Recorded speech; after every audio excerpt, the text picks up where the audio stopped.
বিশেষ আপোনালোকক অৱগত কৰিছে আপোনালোকে জড়িত আমাৰ বামাখাটা একদম তৰুণ সংঘ ইউনাইটেড ক্লাব কেন্দুগুৰি বামাখাটা আঞ্চলিক ৰঙালী বিহু আমি এই আৰু বজাৰ সমিতিৰ উদ্যোগত আমি এবাৰ এটা ৰাইজৰ সুবিধাৰে ব্যৱস্থা এটা কৰিবলৈ ওলাইছো এইটো আচলতে খুব ভাল পদক্ষেপ আৰু আমাৰ প্ৰত্যেকৰ এইটো সাহসী পদক্ষেপ আমি তাৰমানে এইবাৰ আমাৰ যি এইকেইটা অনুষ্ঠান আছে এই অনুষ্ঠানকেইটাৰ উদ্যোগত আমি এখন এম্বুলেন্সৰ ব্যৱস্থা কৰিছো ৰাইজৰ কাৰণে গতিকে সেই এম্বুলেন্সখন আনুষ্ঠানিকভাৱে 22 তাৰিখে সন্ধিয়া আমি আমাৰ উপায়ুক্ত মহোদয় আমাৰ এতিয়া আয়ুক্ত আমাৰ আৰক্ষী অধীক্ষক আমাৰ যদি মাননীয় মন্ত্ৰী থাকে মন্ত্ৰী উদ্যোগিক অনুপম শৰ্মা আৰু শ্যামকানু মহন্ত ডাঙৰে বিশিষ্ট আপোনালোকে জানে উদ্যোগী তেখেত থাকিব লগতে আমাৰ ইউনাইটেড ক্লাব বামাখাটা 1 নং ৰঙালী বিহু সন্মিলন কেন্দুগুৰি বজাৰ সমিতি আৰু যিসকল ব্যক্তি আছে বিশিষ্ট ব্যক্তি আমাৰ সন্মানীয় ডক্টৰ ৰঞ্জিত ডেকা ডাঙৰীয়া আছে আমাৰ কুলেন তালুকদাৰ ডাঙৰীয়া আছে তেখেতসকলৰ আৰু ইউটিউবাৰ ডিম্পু বৰা আহিব তেখেতসকলৰ উপস্থিতিত আমি এই এম্বুলেন্সখন আনুষ্ঠানিকভাৱে সিদিনাখন ৰাইজৰ বাবে উৎসৰ্গ কৰিম আৰম্ভ কৰি পেলাই আমি 5 আৰু 6 7 8 জেঠ এতিয়া 4 দিনীয়া এদিন কালি গ'ল আমাৰ কাৰ্যসূচী আৰু 5 6 7 8 ভিতৰত আজি 6 7 আৰু 8 তাৰিখে আমাৰ বিশেষ সাংস্কৃতিক সন্ধিয়া আছে আৰু সেই সাংস্কৃতিক সন্ধিয়াত আমি অসমৰ ৰাজ্যক অৱগত কৰিব বিচাৰিছো সাংস্কৃতিক সন্ধিয়াৰ আজিৰ মুখ্য আকৰ্ষণ আছে আমাৰ ঋষা ভৰদ্বাজ আৰু আমাৰ আচুৰ্য বৰপাত্ৰ আৰু অহাকালি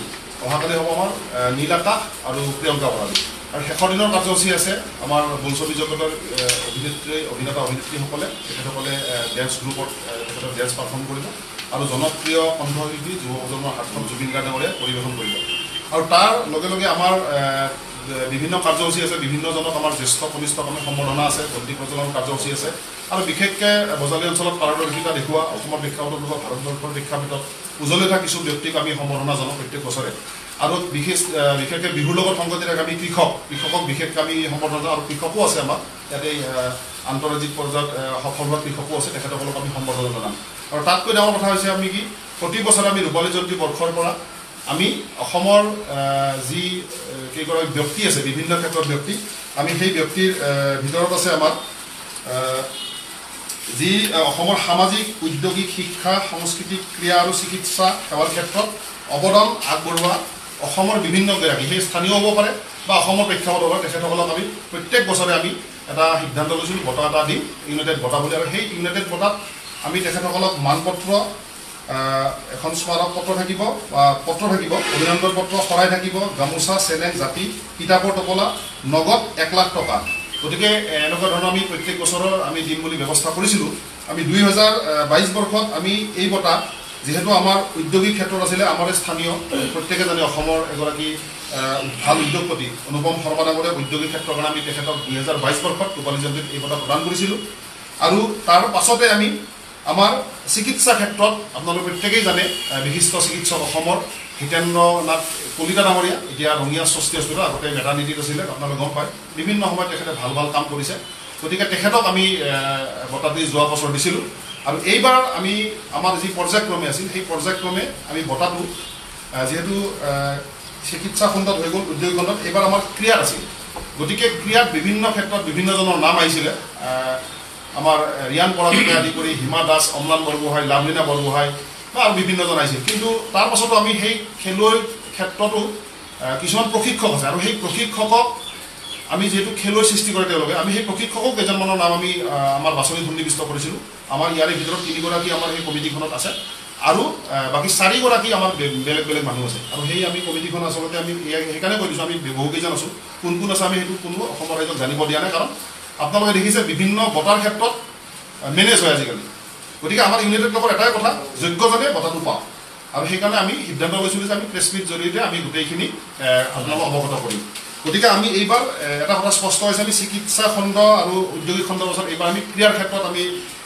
আপোনালোকক অৱগত কৰিছোঁ তাৰ নামটো আপোনালোকে গম পাব ভাৰতবৰ্ষত অনুষ্ঠিত আন্তঃৰাষ্ট্ৰীয় গেমছ প্ৰতিযোগিতাত খেলো ইণ্ডিয়া টেকনিকেল হিচাপে অংশগ্ৰহণ কৰিছিল তেখেতে ধিং এক্সপ্ৰেছ হিমা দাস আৰু ভাৰতবৰ্ষৰ দ্ৰুতমানৱ হিচাপে পৰিগণিত অম্লান বৰগোহাঁই আৰু বৰ্তমানত যোৱা 1500 মিটাৰ